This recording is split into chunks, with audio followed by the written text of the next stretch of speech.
I think it's safe to say, just guessing by how chapter 75 ended off, like we had the all the stuff going on with Lucy and Aquarius, and it was a really nice feel good chapter. And but the way that this chapter ended not only was focused on Gray, but it had to do with his ice in general. And granted, he's not using his Devil Slayer ice against Happy, Carla, and Wendy, but the fact that it's like, oh, well, ice isn't going to work against spiritual arts, I think that's a very, very strong indication that the next chapter is going to be focusing on Gray's magic in general, and, fingers crossed, hopefully that leads to whatever his advanced magic in Ellentir is.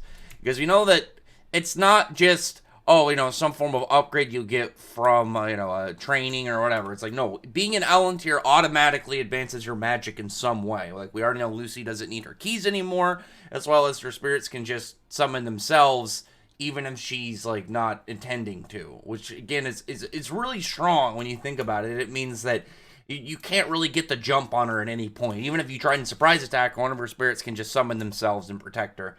And with Gray, I was wondering, well, what exactly is Gray gonna get? Because there's still like his magic is a little bit different, and when you look at what he could get, because Ice Make and Ice Devil Sling are two different magics. They just have similar properties. And he uses like the style that he has with Ice Make to work into his Devil Slaying. Like obviously, like his whole making of weapons goes over to that as well. He's pretty much just using an enhanced style of what he already had mastered. So there could still be both an advancement of on top of either. Like maybe this Devil Slaying just gives him a higher form. I'll finally get his Ice Devil Slaying form to have a horn or something. But talking in general of what Gray is going to have.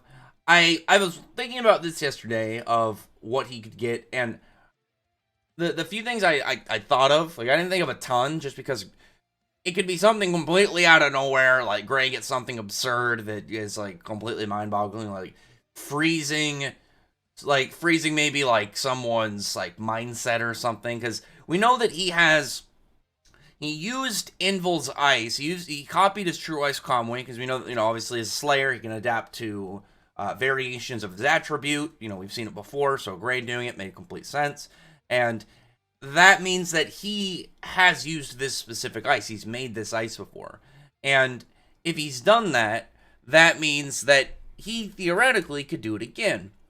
Now, how could that play into here? Obviously, if he doesn't want to hurt Happy, Carl, and Wendy, say if he's got that ice lock that Invil had and he could freeze their thoughts, he could do that and just completely shut them down from fighting back.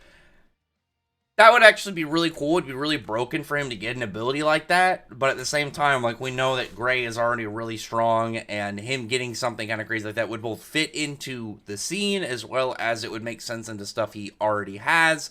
So that is at least one thing we can kind of like, put in the question mark of what he could have. Another thing I was wondering if, similar to, going over to Invil, is because Invil didn't use ice, he used cold itself. He's using just cold in general to freeze things as he was, fighting. Gray maybe could do something similar to how Lucy doesn't have to use her keys. What if Gray can use his magic without using his stances? And it's like, imagine as like when Rusty Rose just waved his hand and created all those glasses. What if Gray could use his ice make without doing without doing his hand signs, and it could just like form, like he stands there and just like can do like ice make freeze lancer, and it could just like come out of his hand or come out of his chest or anywhere. Something like that I think would be really cool too.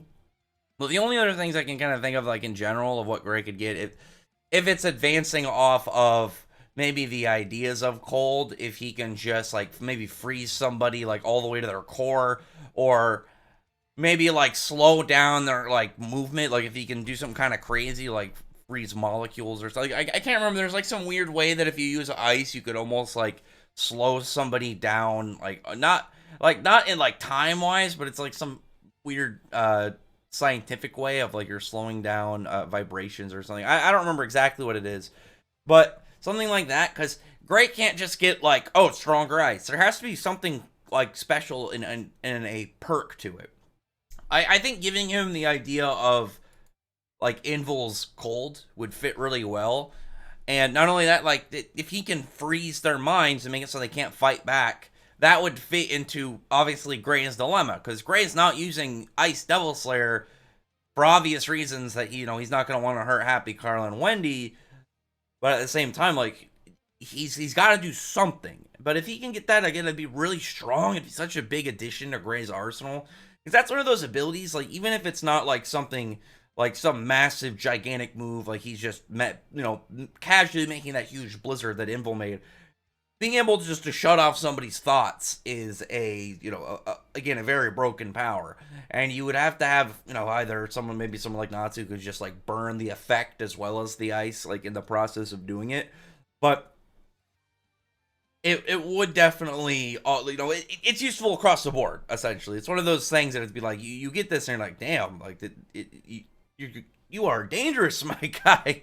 That like momentary stutter was not intentional, but at the same time, it's like it actually fit, because you'd be like, you can do what now?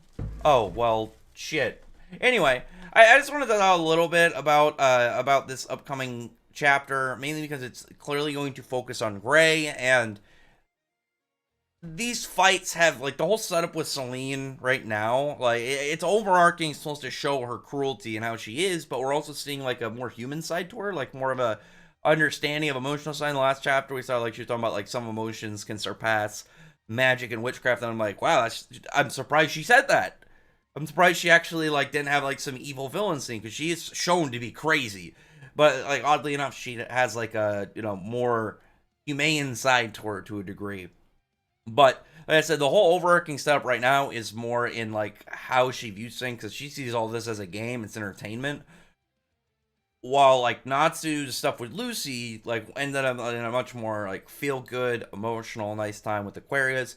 Gray's, I feel like it's very obvious that it's going to focus on Gray's abilities. We'll see. Like, if Gray just gets something cool and new, it doesn't have to be anything that I've stated in this video. I'm just hoping Gray gets something, fancy and new to his arsenal, because I do think he deserves it. He's the only one out of the main cast who hasn't got something new since the since 100 Years Quest began.